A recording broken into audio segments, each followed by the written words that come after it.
Hello everyone. Welcome back to the Programming Professor. Today we are diving into activation functions in neural networks. These functions play a crucial role in how neural networks learn and make decisions. Before we begin, let's look at what we will cover today. We will explore different types of activation functions. We will learn why they are essential for neural networks. And we will discover how to choose the right one for specific tasks. By the end, you will understand these concepts clearly. Let's start with why we need nonlinear activation functions. Think of a simple perceptron with a linear function. It can only draw straight lines to separate data. But real-world data is messy. It needs curved lines and complex shapes. That's where nonlinear activation functions come in. They help neural networks learn complicated patterns. With multiple layers and nonlinear functions, networks become more powerful.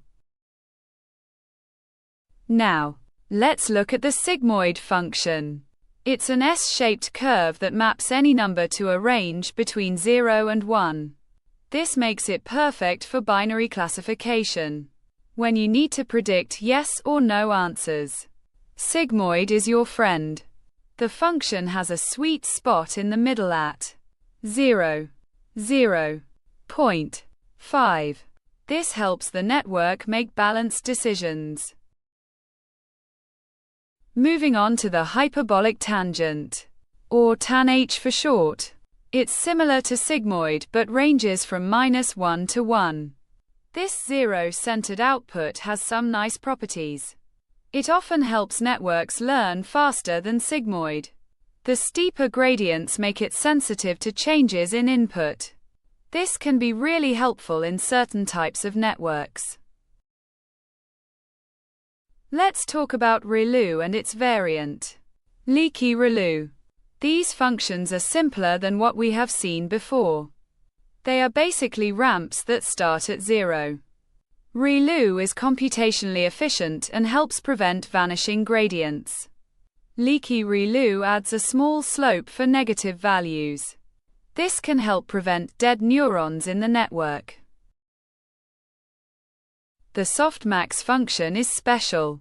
It's designed for problems with multiple classes. Think of it as a team player. It takes a group of numbers and turns them into probabilities. These probabilities always sum to 1. This makes it perfect for classification tasks with multiple options. Choosing the right activation function is crucial.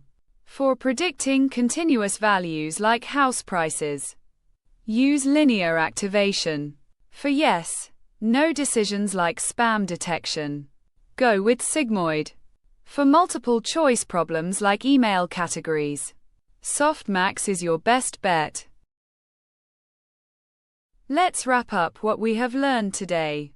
Nonlinear activation functions make neural networks powerful. Each function has its own strengths.